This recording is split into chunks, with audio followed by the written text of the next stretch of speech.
Run BTS. अच्छा, run BTS अगर हम लोग बनाएं तो अच्छी चीज है। जो रन बीटीएस का स्किल है ना, ये बहुत ज्यादा बड़ा हो गया है अब। बीटीएस हमने रन बीटीएस बनाते हुए हम लोगों ने सब कुछ तो ट्राई किया है, कुछ भी ऐसा नहीं है। ओह हेलो मेरे जो डांस टीचर हैं वो आ गए हैं। पता है हमारे टीचर कौन है? जब हमारे डेब्यू हुआ था और हमारे ट्रेनिंग्स डेज चल रहे थे, ये हमारे तब के टीचर हैं। इनका नाम है संगड्यूक। नॉर्मली ये डांस बनाते हैं और इनके साथ एक और भी हुआ करता था। वो हमें इस तरह से डांस सिखाते हैं जिस तरह से पार्ट टाइम जॉब होती है। मैं इस इंसान को 15 साल से जानता हूँ। ये हमारा कोरियोग्राफी लीडर है। हम लोग इसे मिन ब्रो के नाम से बुलाते हैं। ये 15 साल की बात है, तो 15 साल पहले मैं शायद 15 साल या फिर 14 साल का था। तो मैं इसको तब से जानता हूँ जब मैं ऑलमोस्ट 20 साल का था। इसके पास हमेशा ही एक बैग होता है जो कि 14 साल पहले भी इसके पास होता था। वो बैग पहन के आता है और कहता है यो। यो। वो जब भी आता है उसने इस तरह से बैग पहना था और ऐसे कहता है यो और मैं उसको हमेशा से कॉपी करता हूँ। अच्छा, तो आप लोगों को एल्बम स्पॉइलर चाहिए, तो क्या मुझे एल्बम का स्पॉइलर दे देना चाहिए? सबसे पहले तो मैंने ये सुना है कि सारे सॉन्ग जो हैं वो डन हो चुके हैं, लेकिन आप लोगों को तो पता ही है यहाँ पे मिक्स एंड मास्टर म्यूजिक का, तो अभी वो सब लोग प्रोसेस में हैं। बस ने भी अपने सारे सॉन्ग काफी ज्यादा अच्छे बनाए हैं। जब मैं टूर पे गया हुआ था तो पीछे से मेरे बस ने सब कुछ कर लिया और जब मैं वापस आया तो सब कुछ खत्म हो चुका था। तो मैंने उनसे कहा कि यार तुम लोग तो बहुत ज्यादा अमेजिंग हो। हमारे जो मेंबर्स हैं वो बहुत ज्यादा कूल हैं, वो बहुत जीनियस भी हैं। काम के साथ अपनी सेहत का भी ख्याल रखो। मैं हेल्दी हूँ। मैं एक्सरसाइज भी करता हूँ, लेकिन इन दिनों मैं एक्सरसाइज भी नहीं कर रहा। तो जब मैं टूर पे था तो मैंने ये सोचा कि मुझे हेल्दी होना चाहिए, लेकिन मैं टूर पे कुछ भी नहीं कर रहा था। मुझे एक्सरसाइज रेगुलरली करनी चाहिए थी, लेकिन मैंने सब कुछ खो दिया। यहाँ तक कि मेरे जो डोले शोले थे वो भी खत्म हो गए। मुझे लगता है कि कॉन्सर्ट के बाद मैंने पूरा एक हफ्ते तक रेस्ट किया है और इसके अलावा मैंने कुछ भी नहीं किया। मैं बस घर पे रहा और गेम्स खेलता रहा। यहाँ तक कि मैंने खाना भी नहीं खाया।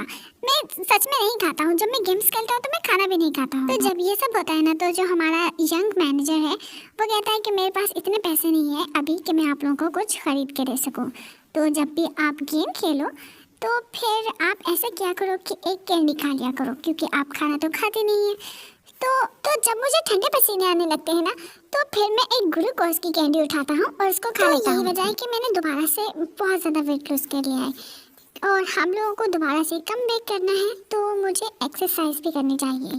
मुझे रनिंग भी करनी चाहिए और मैं रनिंग करने के बारे में और बेस्ट एक्सरसाइज करने के बारे में सोच भी रहा हूँ। आपको तेयों के साथ रनिंग करनी चाहिए। नहीं, ये जो वेदर है ना, ये इतना अच्छा नहीं है रनिंग के लिए इस वक्त, क्योंकि बहुत ज़्यादा सर्दी है बाहर। कोरिया में इस वक्त 5 डिग्री है। जब 7 डिग्री होता है हम तब भी एक्सरसाइज नहीं करते। जब हम लोग मिलिट्री में थे वहाँ पे 15 और 20 डिग्री होती थी, हम लोग तब भी एक्सरसाइज नहीं करते थे। और जब 30 डिग्री होता है तब तो यहाँ पे कुछ ट्रेनिंग वगैरह भी नहीं होती है। और जब बाहर बहुत ज़्यादा सर्दी होती है तो हम लोग बाहर नहीं जाते हैं रनिंग के लिए। और मैं तो हमेशा ही लॉन्ग पैकेट जैकेट पहनता हूँ। जब कम सर्दी थी तब मैंने अपना वेट गेन कर लिया था और मैं हेल्दी भी था, लेकिन मुझे अभी कुछ वेट गेन करना चाहिए और मुझे इसके साथ एक्सरसाइज भी करनी चाहिए। लेकिन मैं शायद ऑर्डर में एक्सरसाइज नहीं कर पाता, शायद मैं उम्र में बड़ा हो रहा हूँ। लेकिन मैं जब गेम्स वगैरह खेलता हूँ तब मैं बहुत ज़्यादा एंग्री हो जाता हूँ और मुझे ठंडे पसीने आने लगते हैं। अब मेरी उम्र होती जा रही है। मेंबर्स मुझे हमेशा ये कहते हैं कि जिन तुम ये कह रहे हो कि तुमने ये मेरी उम्र में किया था। वाह, तुमने ये किस तरह से कर लिया था इस उम्र में? मैं कहता हूँ कि हाँ, ये मैंने इस उम्र में किया था, लेकिन ये सब कुछ ठीक है। वो कहते हैं कि नहीं, हम लोग ये अब करने वाले हैं और ये बहुत ज़्यादा टफ है। मैं बस थोड़ा सा ही तो बड़ा हूँ, लेकिन वो मुझे कहते हैं कि तुम बुढ़े होते जा रहे हो। जैसे कि तेयोंग अचानक से आएगा और मुझे कहेगा, ओह जिन, अभी तुम 40 साल के हो गए हो। तो मैं कहता हूँ कि नहीं, मैं अभी 40 का नहीं हुआ हूँ, मैं तो अभी अपने 30s में ही चल रहा हूँ। तेयोंग को ये नहीं बोलना चाहिए कि उसकी और मेरी उम्र में सिर्फ 3 साल का ही फर्क है, लेकिन फिर भी वो मुझे इस तरह से देखेगा। और ये लोग मुझे तब से तंग कर रहे हैं जब से मैं 25 साल का हुआ था। हम में सिर्फ 3 साल का ही तो फर्क है, तो बस ये थोड़ा अनफेयर और थोड़ा क्यूट भी लगता है। खैर अभी भी हमारे मेंबर्स का 20 और 30 चल रहा है, तो मैंने तो इन लोगों को तब भी देखा था जब जंगकुक सिर्फ 15 साल का था और तेयोंग 17 साल का था और जिमिन क्या था और नामजून और हॉबी ये दोनों 18-19 के थे, युंगी 19 का था और मैं जो था वो मैं अपने 20 में आया था। मैं इन सब लोगों को बहुत अरसे से देख रहा हूँ। 오래 왔다. 아, मेरे प्यारे प्यारे से बच्चे, क्या कर सकता हूँ, मैंने इनको कब से देख रहा हूँ और ये बहुत जल्द आने वाले हैं मेरे क्यूट से बच्चे। लोग बहुत ज़्यादा प्रैक्टिस कर रहे हैं। ऑफ कोर्स मैं हमेशा आता हूँ, हर रोज़ आता हूँ।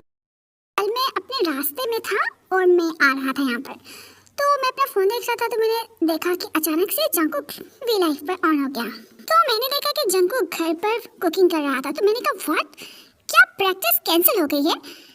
तो उसने कहा कि यही हमने डिसाइड किया था और मुझे जो भी काम करना था मैंने सब कुछ खत्म कर दिया है। हाँ बिल्कुल, लेकिन मुझे फिर भी जाना था। तो कल मेरे साथ हम लोगों ने जब इसको डिसाइड किया था उसके बाद तो मेरे साथ युंगी था और मैं और युंगी अकेले हम दोनों ये कर रहे थे क्योंकि हम लोग कुछ अच्छे से करने की कोशिश कर रहे थे क्योंकि 5 जगह थी वो खाली थी, तो इसलिए हम दोनों सही से पोजीशन नहीं कर पा रहे थे। तो हम लोगों ने बस थोड़ी देर के लिए किया, लेकिन फिर यूंगी तो फिर मैंने उसको कहा कि चलो हम लोग की अगली बार कर लेंगे। तो फिर उसने कहा कि हाँ चलो ठीक है चलते हैं। कल फिर हम दोनों ने ये किया और ऐसा लग रहा था जैसे पुराने दिन वापस आ गए हैं। फिर वो लोग आए और जब हम दोनों अकेले थे तो फिर हम लोगों ने एक बार प्रैक्टिस की और उसके बाद उन्होंने बोला कि अच्छा ट्रेनिंग कैसे थी, चलो बैठ जाओ। फिर वो लोग बातें करने लग गए, ये कोई 20 से 30 मिनट तक। तो ये लोग बातें करते रहे अपने मिलिट्री के बारे में, अपनी एज के बारे में। तो क्योंकि हम लोगों ने प्रैक्टिस एक ही बार की थी तो फिर हम लोगों ने बातें 30 मिनट तक करते रहे। हम लोगों ने क्योंकि 1 घंटा ऐसे ज़ाहिर कर दिया था और हम लोग ये भी बोल रहे थे कि कितना मज़ा आ रहा है। हम लोग अपने खुद ही बस बैठे हुए थे, बातें किए जा रहे थे और जो मेंबर्स कह रहे थे कि ये हमारा मसला है। हम लोग इतनी लंबी देर तक बातें करते रहे और हम लोगों ने प्रैक्टिस तो की ही नहीं। हम लोगों ने इस बार में बात की कि हम पहले तो ऐसे नहीं थे कि प्रैक्टिस एक सॉन्ग पे की और बहुत सारी बातें की। और फिर रॉबी ने कहा कि चलो फिर 10 मिनट का ब्रेक लेते हैं। वो कौन था, जंगकुक, ताeyong या फिर जिमिन था? हॉबी बहुत ज़्यादा बदल गया है। हॉबी पहले ऐसे कहता था कि हरी अप चलो जल्दी करो डांस करते हैं, लेकिन अभी हॉबी कह रहा था कि हम लोग को ब्रेक ले लेना चाहिए।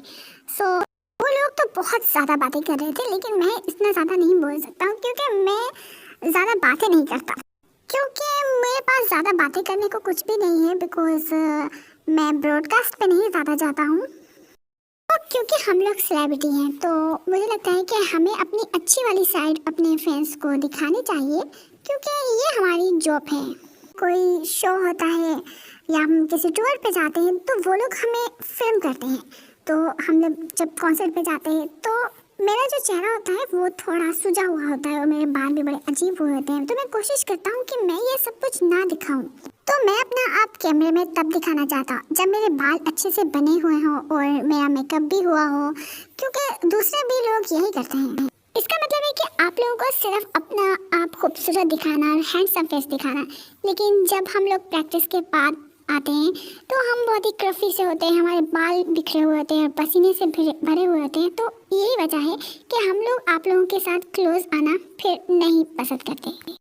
लेकिन इसका ये मतलब भी नहीं है कि जब हमारे अच्छे से बाल बने हो और हमारा मेकअप हुआ हो या हम अच्छे लग रहे हो हम तभी ब्रॉडकास्ट को लाइव करते हैं। लेकिन फिर भी हमारी कोशिश होती है कि जब ये सब कुछ हो जाए हम तभी लाइव आएँ। और एक बार तो मैं कहता हूँ कि ज़रूर आना चाहिए।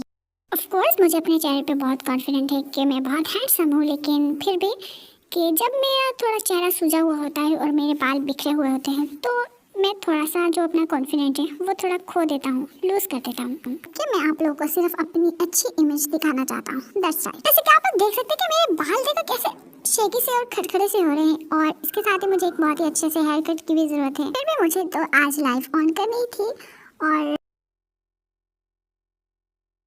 हम जब भी कुछ बनाते हैं तो वो 6 या 7 महीने के बाद रिलीज कर दिया जाता है, लेकिन उन सबको अपने बाल बढ़ाने हैं। अब इस वक्त 6-7 महीने से हम लोगों ने कुछ भी तैयारी नहीं की, ना कुछ बनाया है, तो यहाँ पे ज़्यादा कंटेंट नहीं है इस वक्त। तो ये हमारे लिए बिल्कुल भी इजी नहीं है कोई अच्छी अपॉर्चुनिटी ढूंढना। और मुझे ऐसा लगता है कि जो हमारे फैंस हैं वो इस वक्त सुपर बोर हो रहे होंगे। मगर मुझे लगता है कि जब हमारे मुंह पे मेकअप किया हो तब बहुत अच्छा है आप लोगों को दिखाना। और मुझे लगता है कि मुझे थोड़ा कुछ अपने मुंह पे लगा लेना चाहिए, तो अब मुझे बहुत ही ज़्यादा रिग्रेट हो रहा है इस बात का। सबसे पहले बर्थडे विश किसने किया था? मुझे लगता है कि वो हॉबी था जिसने मुझे सबसे पहले बर्थडे विश किया। उसने कहा हैप्पी बर्थडे जिन। जब मैं रन चिन कर रहा था तब ये लोग मिलिट्री में थे, तो इनमें से कुछ लोग आए और इन्होंने मुझे हैप्पी बर्थडे विश किया। पहले मेरे इतने ज़्यादा दोस्त नहीं थे, मेरी फैमिली को मिला के मैं दिन में सिर्फ 3 ही विश इकट्ठी कर पाता था। बट मुझे लगता है कि अब 7 से 8 हो जाती हैं इस वक्त बर्थडे विशेस इकट्ठी। अब मैं आप लोगों को बहुत मिस कर रहा था और मैं चाहता था कि मैं अपने बर्थडे पे आऊँ और आप लोगों से बात करूँ। मुझे लगता है कि मैंने आए और अच्छे से बात की, तो अब मुझे जाना चाहिए।